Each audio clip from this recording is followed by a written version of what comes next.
Okay. All right. Baby step forward. Yeah. Run! Oh my. I'm Erick Baker, and I've lived in Tennessee my entire life. However, for the last decade, touring the world, I've only seen it passing by from a windshield. But finally, Tennessee is calling me back where I belong. There's a place you've never been. It's right where you want to be. I want to rediscover how great my home state is, and I want you to come with me. Uncharted.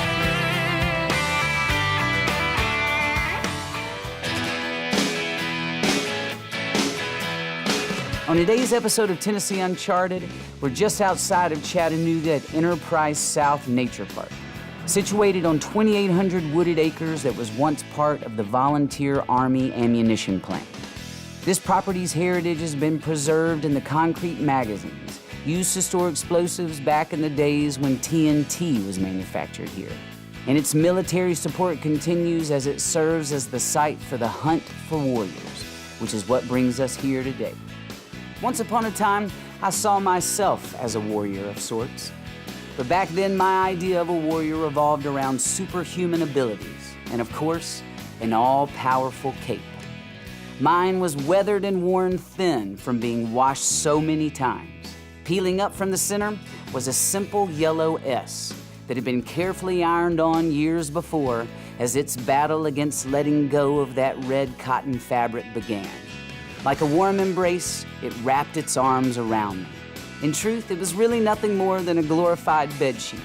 But when I tied it on, it transformed me. It made me feel like I could do anything. Sure, it may have looked like an old bedsheet to most, but to me, it was a cape. And it made me feel like a man, but not just any man. For me, there are only a handful of places I feel freedom more than when I'm outdoors. Often it's in those moments that I'm reminded of just how lucky I truly am. For others, however, freedom has a completely different connotation. It's something they fought for and protected, sacrificed for. It's something that they hold very dear, and sadly for many, it's something that came at a very high price. So today I've made my way to Enterprise South Nature Park, just outside Chattanooga, to catch up with and give back to those who have given so much.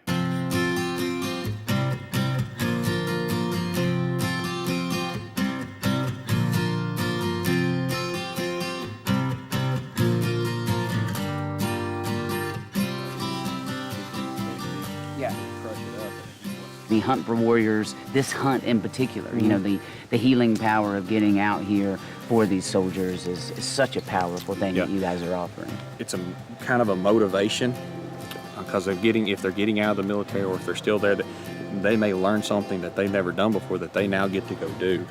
It's hard to speak on what they may be suffering from. Right. And that's the healing outside of the hospital. If you know something that someone else don't, might want to get with them and share it because you may teach them something that impacts their life. Absolutely. So let's set this spot up. Let's do it. Where are we right putting here? this? I think we're gonna put. Well, I feel good about this spot. The deer population in this area doesn't get hunted. As the numbers go up, their health is dropping because there's only X amount of food. There's only just so much food here, and they have ate all the food that they can, so there's not enough food for the number of deer. So getting to hunt and take some of those deer out is supplying more food for the deer that are here.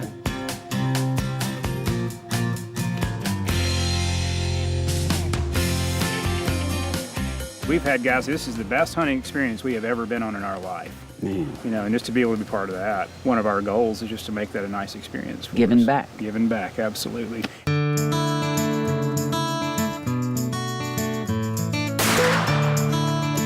I was fortunate enough to sit with a hunter who later we found was contemplating suicide. I had no idea. We sat there for 2 days and whispered back and forth in the blind. About 3 months ago, we got a letter from him, totally out of the blue. And I still get a little emotional about it. But he wrote back that after that hunt, sitting there watching the sun come up in the morning, the birds singing, and taking his first 2 deer of his life, that he said life is worth it. That's what this is about.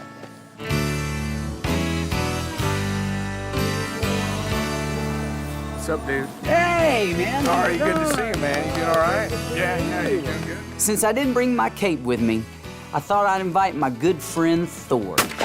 Or at least the guy who looks like Thor.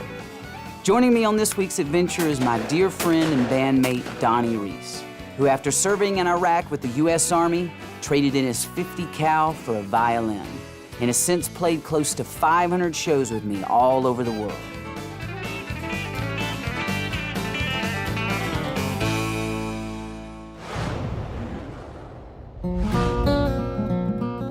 Yesterday was quite a day, and a day begins with smiles and greetings from the many new friends we've made. It looks like today is gonna be a great hunt.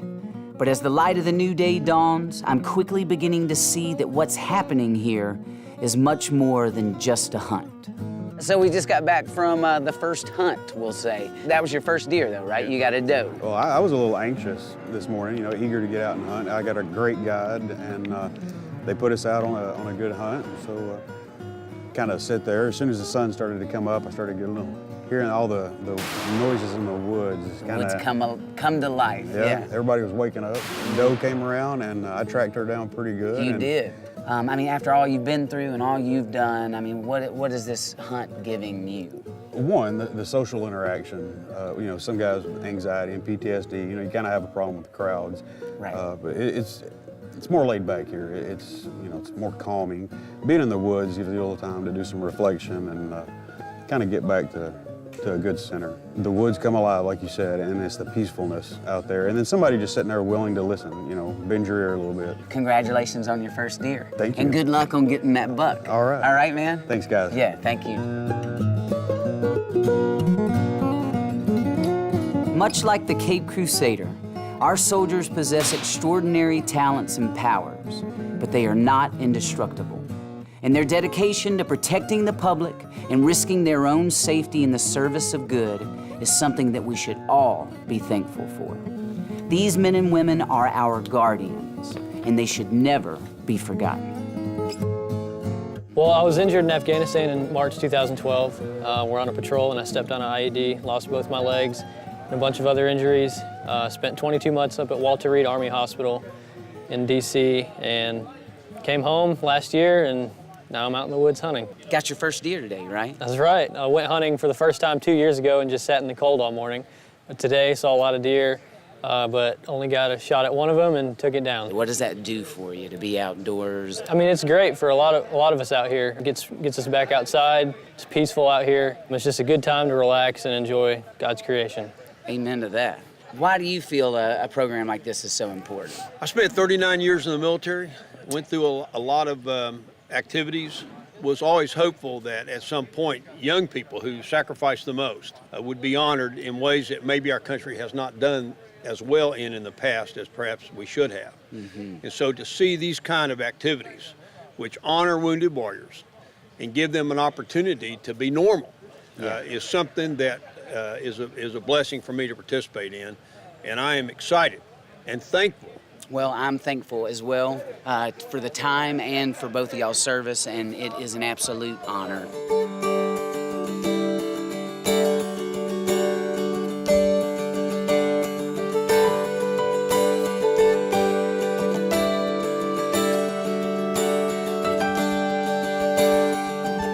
It's been really rewarding giving back to these guys the last couple of days.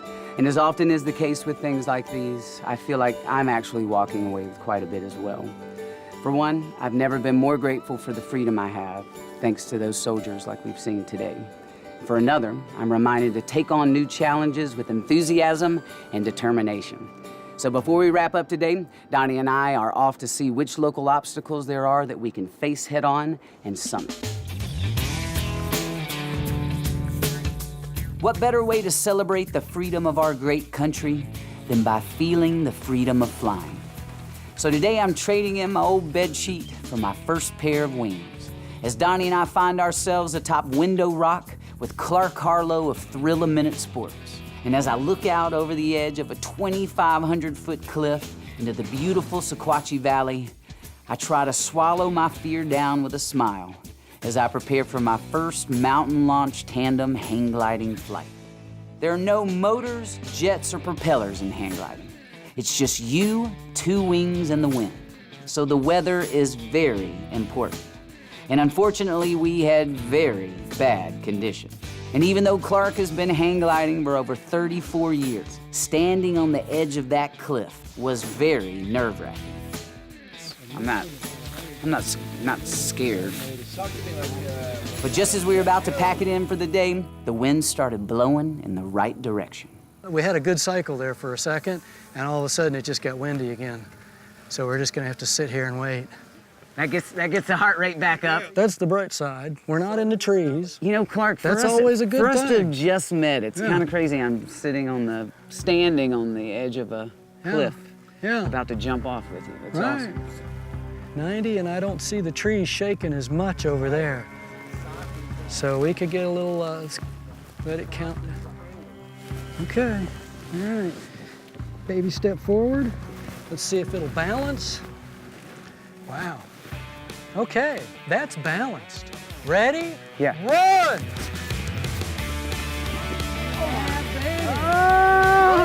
Oh my gosh! We got it. Oh my gosh! We got that low. Gosh, Look this over is- your left shoulder at that cliff we just left. Ah. Dude, this is amazing! Yeah. Gosh. It flies itself, as you can see, right? I just got it. truly feel like a bird. Yeah.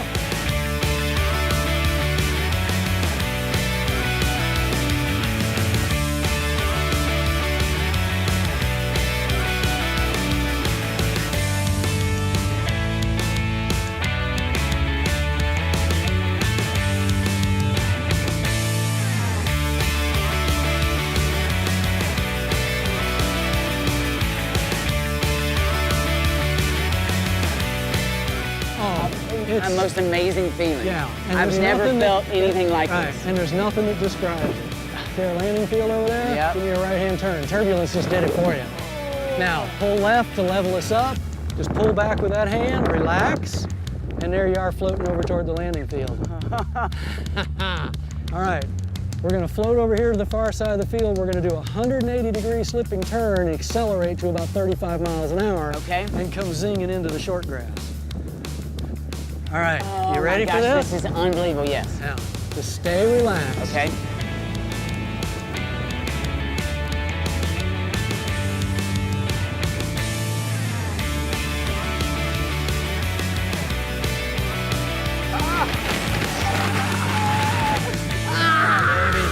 Dude!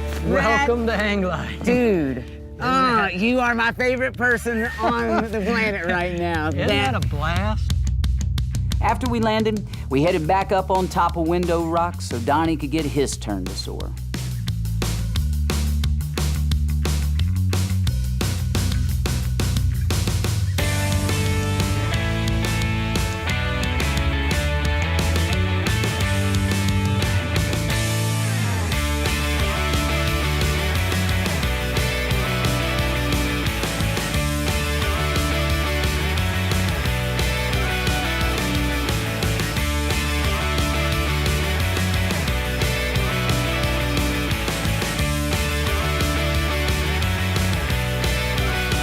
That is as close as I will ever come to being a bird.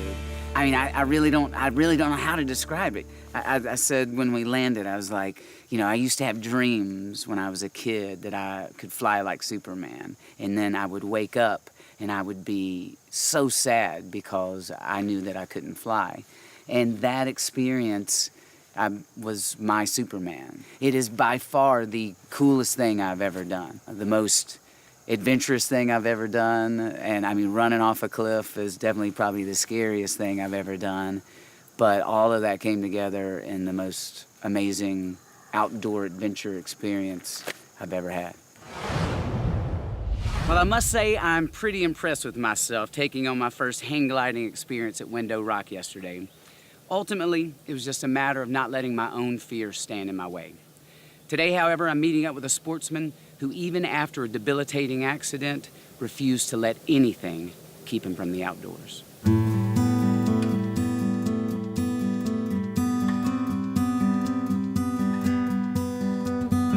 Well, it was in 1996. It was the 29th of November.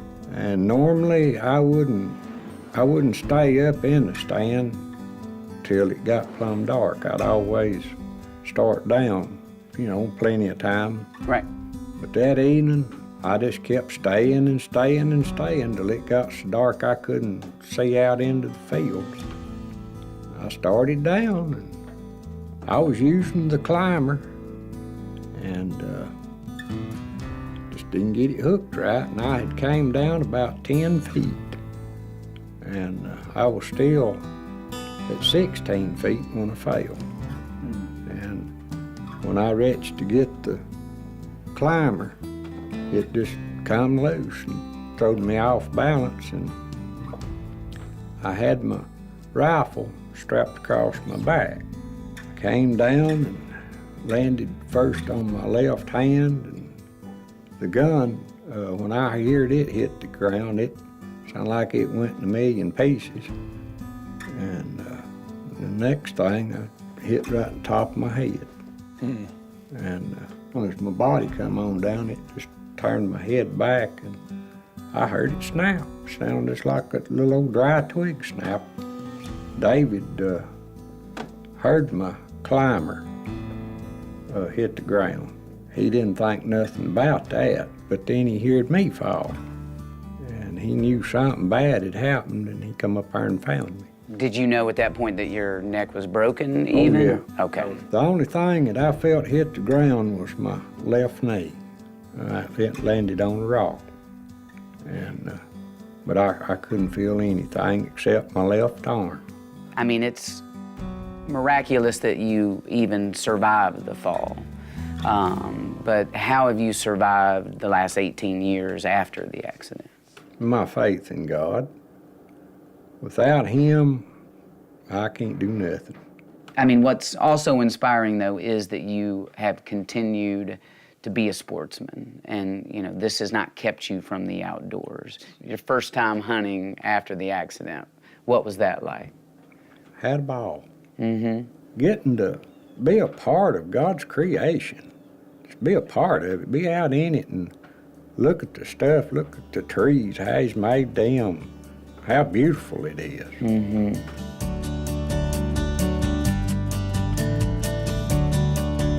We never know what each day holds for us, or which will be our last. Spending time with Mike, I'm reminded that the best that we can do is live each moment with purpose, no matter what comes our way. As a friend of mine recently said, we must use the obstacles in our lives to fuel us, not excuse us. However, standing beside Mike, I feel that's a really easy thing to say. One thing is for sure, though, if I were in the same place, I can only hope that I would be able to show a fraction of the same faith and strength as Mike Crittenden. Yep, I know what we're gonna drink now. Mike shot up our drinking water. Look at that. Have some good shooting. Got it. Well, Nice job, my friend, nice job. well, thank you. I don't know how to thank you for today. It's been amazing spending time with you. It's been inspirational, and I mean, a day I will not soon forget.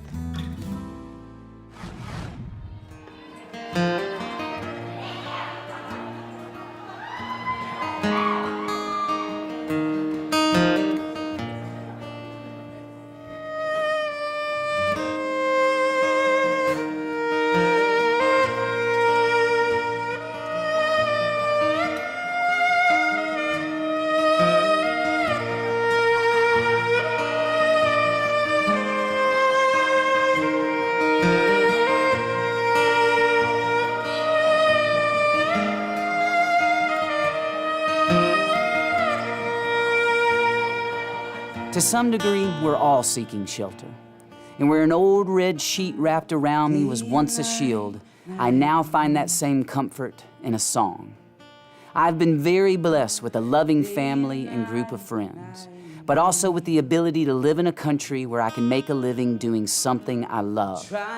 So before I head out of this city that's given me so much, I've stopped by one of my favorite places to perform, Rhythm and Brews, to try and give something back in one of the best ways I can. and day.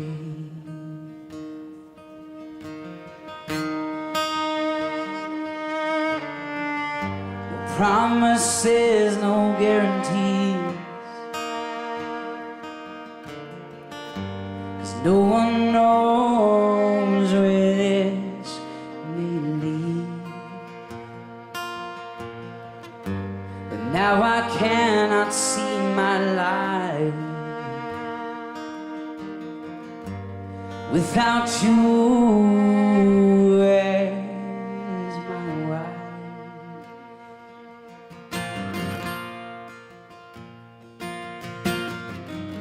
'Cause day and night, night and day, day and night, night and day,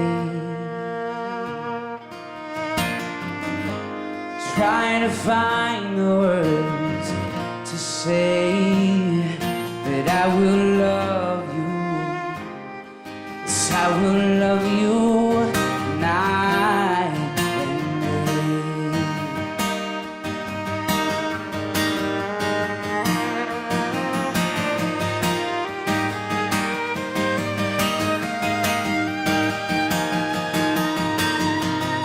So baby, let's go running high.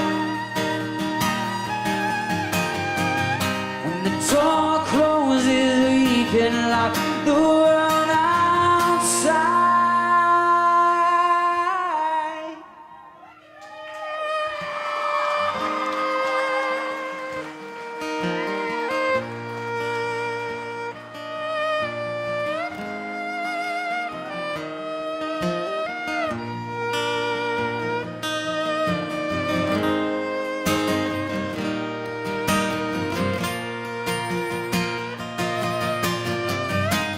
As a kid, I dreamed of being a superhero. But at some point, we all have to grow up. And our superhuman dreams of who we believe we can be get harder and harder to hold. For me, this episode is not about wounds, obstacles, or limitations. It's about overcoming them. And what I've seen over the last 2 days is that we're surrounded by superheroes. Personally, I think the movies, comic books, and songs have it all wrong. Superheroes don't wear capes, masks, flashy costumes, or armored suits. They wear camouflage uniforms, kitchen aprons, work boots, and hospital scrubs. Superheroes don't use magic power rings or lassos. They use books, hammers, and nails. And they definitely don't drive Batmobiles. Instead, they drive 18-wheelers, tractors, minivans, or even in some cases, wheelchairs.